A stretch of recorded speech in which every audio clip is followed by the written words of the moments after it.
ओम सूर्याय नमः। आप सभी का दिन शुभ और मंगलमय हो।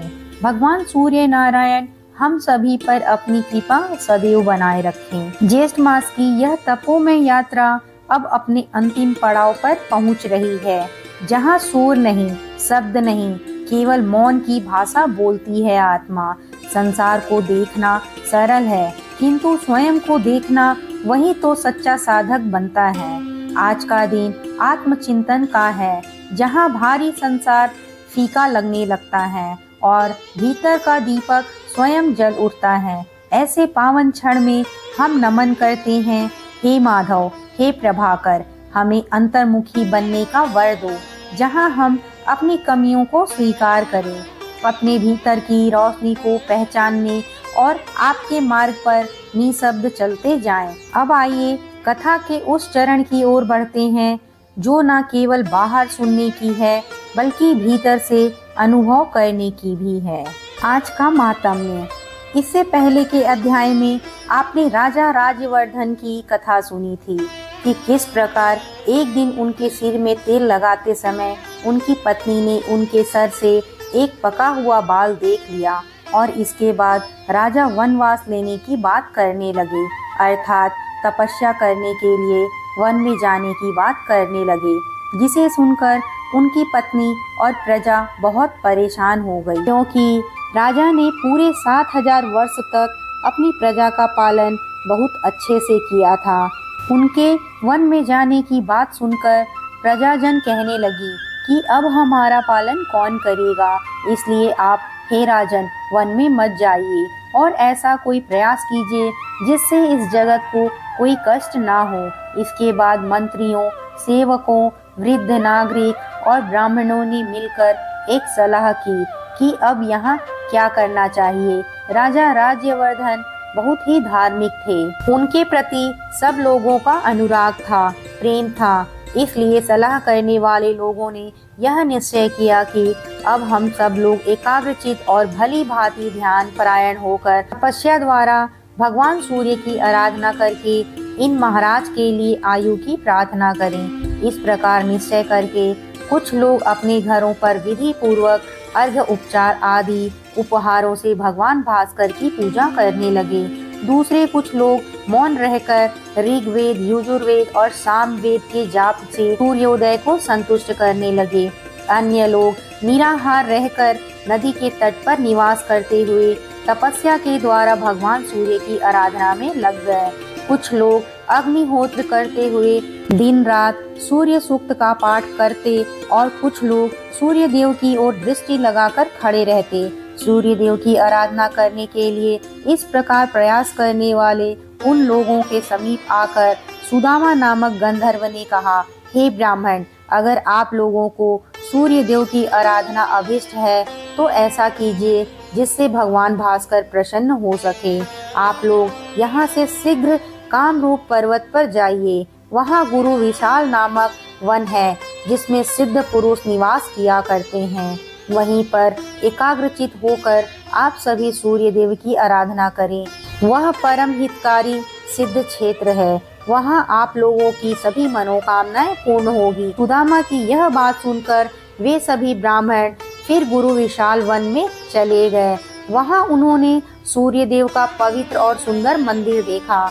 उस स्थान पर ब्राह्मण आदि 3 वर्णों में लोग मिश्रधारी एकाग्रचित होकर पुष्प, चंदन, धूप, गंध, जप, होम, अन्न और दीप आदि के द्वारा भगवान सूर्य की पूजा और स्तुति करने लगे। ब्राह्मण बोले, देवता, दानव, यक्ष, ग्रह और नक्षत्रों में जो भी सबसे अधिक तेजस्वी है, उन भगवान सूर्य की हम शरण लेते हैं।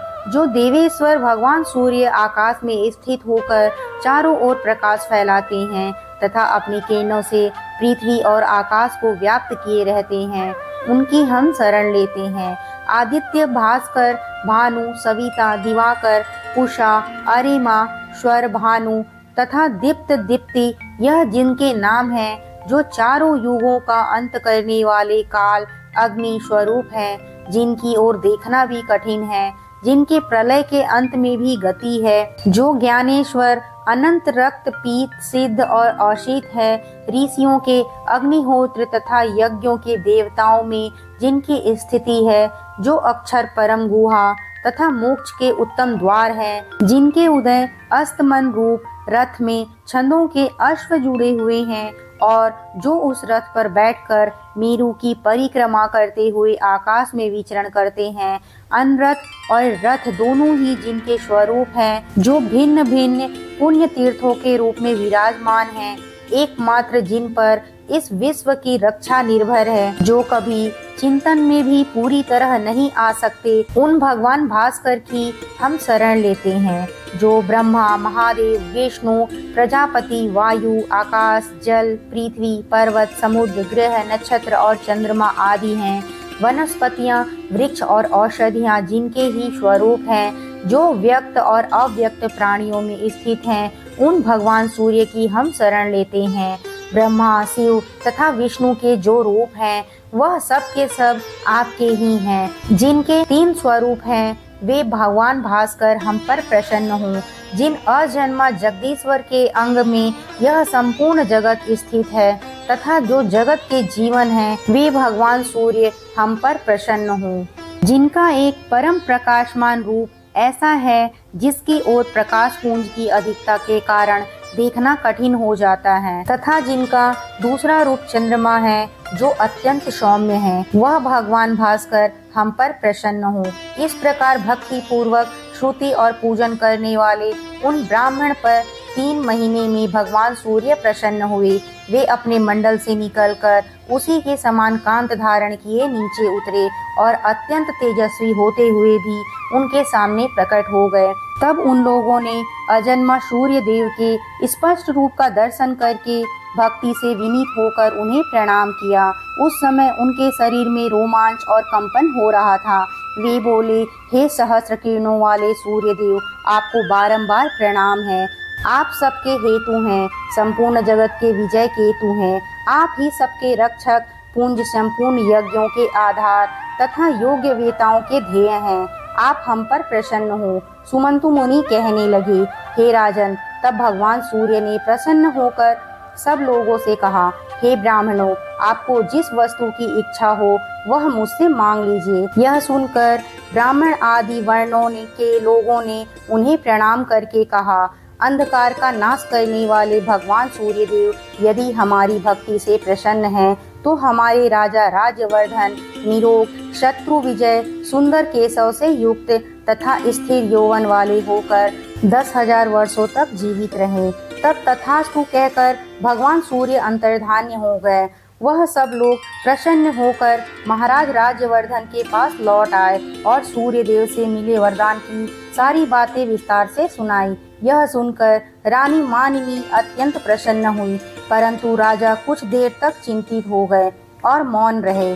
मानिनी का हृदय प्रसन्नता से भर गया। वह बोली, महाराज, बड़े भाग्य से आपकी आयु बढ़ी है, आपका अभ्युदय हो, फिर भी आप प्रसन्न क्यों नहीं हैं? 10,000 वर्षों तक आप निरोग रहेंगे, आपकी जवानी स्थिर रहेगी, फिर भी आपको खुशी क्यों नहीं होती? रानी की बात सुनकर राजा बोले, कल्याणी, मेरा अभ्युदय कैसे हुआ? तुम मेरा अभिनंदन क्यों करती हो? जब 1000 दुख प्राप्त हो रहे हैं, उस समय किसी को बधाई देना क्या उचित माना जाता है? जब मैं अकेला ही 10,000 वर्षों तक जीवित रहूंगा और तुम मेरे साथ नहीं रहोगी, तो क्या यह सुख होगा? क्या तुम्हारे मरने पर मुझे बिल्कुल दुख नहीं होगा? मेरे पुत्र, पौत्र, पौत्र, इष्ट, बंधु, मित्र, सेवक, यह सब मेरे सामने ही मरते जाएंगे। उस समय मुझे महान दुख का सामना करना पड़ेगा। मैं भोग भोगते हुए अकेला जीवित रहूंगा। क्या यह अभिधेय है? जिन लोगों ने अत्यंत दुर्बल होकर शरीर की नाड़ियों सुखा कर मेरे लिए इतना कठिन तप किया, वे सभी चले जाएंगे और मैं भोग भोगते हुए जीवित रहूंगा। ऐसी दशा में क्या मैं धिक्कार के लायक नहीं हूँ? सुंदरी, इस प्रकार मुझ पर यह आपत्ति आ गई। मेरा अभ्युदय नहीं हुआ है, क्या तुम इस बात को नहीं समझती? फिर भला तुम क्यों मेरा अभिनंदन कर रही हो। राजा की बात सुनकर मानिनी बोली, महाराज आप जो कहते हैं वह सब ठीक है। मैंने तथा पूर्ववासियों ने आपके प्रेमवश इस दोष की ओर तो देखा ही नहीं। नर नाथ ऐसी अवस्था में क्या करना चाहिए यह आप ही सोचें, क्योंकि भगवान सूर्य ने प्रसन्न होकर जो कुछ कहा है वह झूठ तो नहीं हो सकता। तब राजा ने कहा, देवी पूर्ववासियों और सेवकों ने प्रेमवश मेरे साथ जो उपकार किया है उसका बदला चुकाए बिना मैं किस प्रकार भोग भोगूंगा। अगर भगवान सूर्य की ऐसी कृपा हो कि सभी प्रजा मृत्य वर्ग तुम अपने पुत्र पौत्र पौत्र और मित्र भी मेरे साथ ही इतने लंबे समय तक जीवित रह सकते हो, तो मैं राज सिंहासन पर बैठकर प्रसन्नता पूर्वक सभी भोगों का उपभोग कर सकूंगा। अगर वे ऐसी कृपा नहीं करेंगे तो मैं उसी कामरूप पर्वत पर निराहार रहकर तब तक तपस्या करूंगा जब तक कि इस जीवन का अंत ना हो जाए। राजा के इस प्रकार कहने पर रानी मानिनी ने कहा, महाराज ऐसा ही हो। फिर वह भी महाराज के साथ कामरूप पर्वत पर चली गई। वहां पहुंचकर राजा ने अपनी पत्नी के साथ सूर्य मंदिर में जाकर सेवा परायण होकर भगवान भास्कर की आराधना आरंभ कर दी। दोनों दंपत्ति उपवास करते करते दुर्बल हो गए। सर्दी गर्मी और वायु का कष्ट सहते हुए दोनों ने घोर तपस्या की। सूर्य देव की पूजा और कठिन तपस्या करते करते जब 1 वर्ष से अधिक समय बीत गया तब कहीं भगवान भास्कर प्रसन्न हुए। उन्होंने राजा को, समस्त सेवक को, पूर्ववासियों और पुत्रों को आदि के लिए इच्छा अनुसार वरदान दे दिया। वरदान पाकर राजा अपने नगर को लौट आए और धर्म पूर्वक प्रजा का पालन करते हुए बड़ी प्रसन्नता के साथ राज्य करने लगे। धर्म के राजा ने बहुत से फिर यज्ञ करवाए और दिन रात खुले हाथों से दान किया। वे अपने पुत्र पौत्र और भृत्य आदि के साथ यौवन को स्थिर रखते हुए 10,000 वर्ष तक जीवित रहे।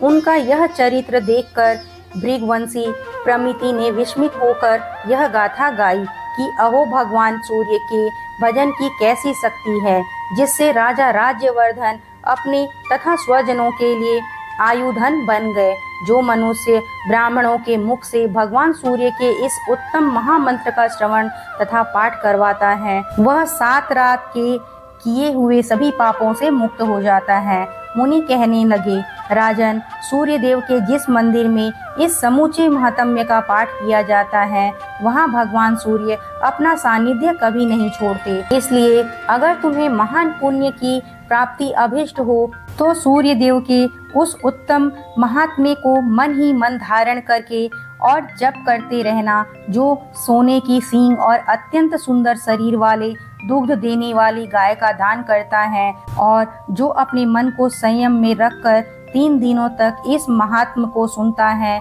उन दोनों को समान ही पुण्य फल की प्राप्ति होती है। ऐसा कहकर सुमंत मुनि वहां से चले गए और इसी प्रकार आज की कथा पूर्ण हुई। अगली कथा मार्कंडेय मुनि द्वारा अगले अध्याय में हम सब सुनेंगे। बोलो सूर्य नारायण भगवान की जय। अब हम सब सुनेंगे सूर्य भगवान की चालीसा।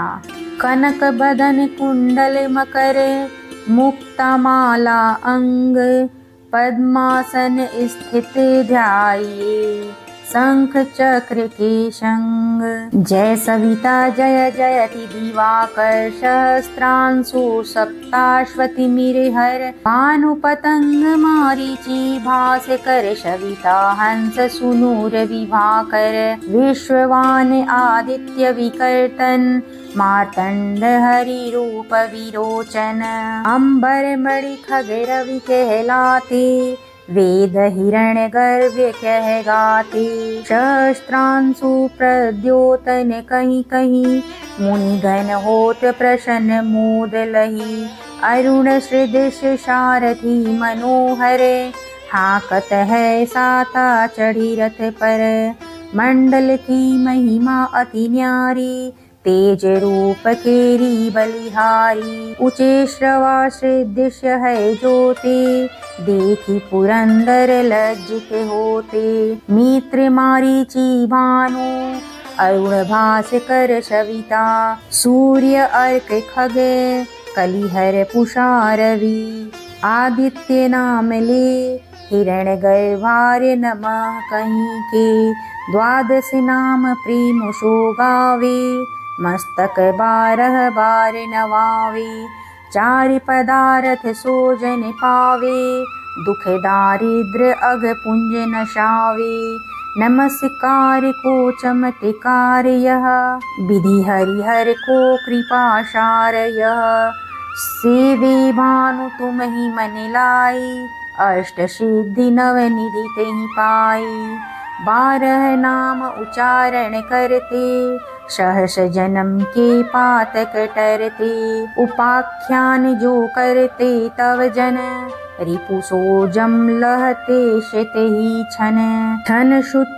जुत परिवार बढ़ंतु है प्रबल मोह को फंद कटतु है अर्क शीश को रक्षा करते रवि ललाट पर नित्य बहरते सूर्य नेत्र पर नित्य विराजते कर्ण देश पर दिन कर छाजते भानु नसिका वास करहु निते भास कर करत सदा मुख कोहित ओठ रहे पर्जन्य हमारे रसना बीच तीक्षण बस प्यारे कंठ सुवर्ण रेत की शोभा तिग्म तेज सह कांधे लोभा कुशा बाहु मित्र पीठ ही पर त्वष्टा वरुण रहम सु उष्कण युगल हाथ पर रक्षा कारण भानुमान उर शर्म सु उदर्चन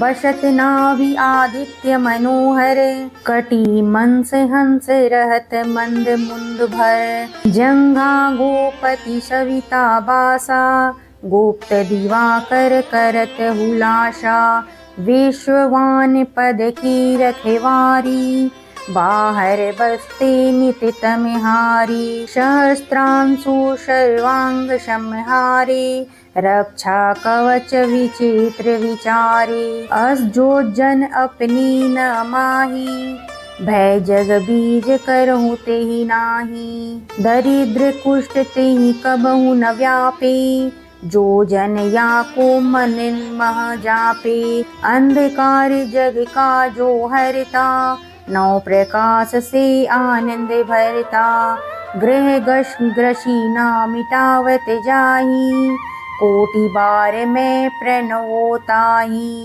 मन सदृश शत जग में जाके धर्म राज शम अद्भुत बाके धन्य धन्य तुम दिन मनि देवा किया करत सुर मुनि नर सेवा भक्ति भाव युक्त पूर्ण नियम सो दूर हटत सो भव के भ्रम सो परम धन्य सो नर तनधारी है प्रसन्न जय पर तमहारी अरुण माग मह सूर्य फाल्गुन मध वेदांग नाम रवि उदय भानु उदय वैशाख गिनावे ज्येष्ठ इंद्र आषाढ़ रवि गावे यम भादो अश्विन ही मेरेता कार्तिक होत दिवाकर नीता अगहन भीन विष्णु है पुषही पुरुष नाम रवि है मल माशही भानु चालीसा प्रेम युक्ते गावहि जे नर नित्य सुख संपत्ति ले विविध होई सदा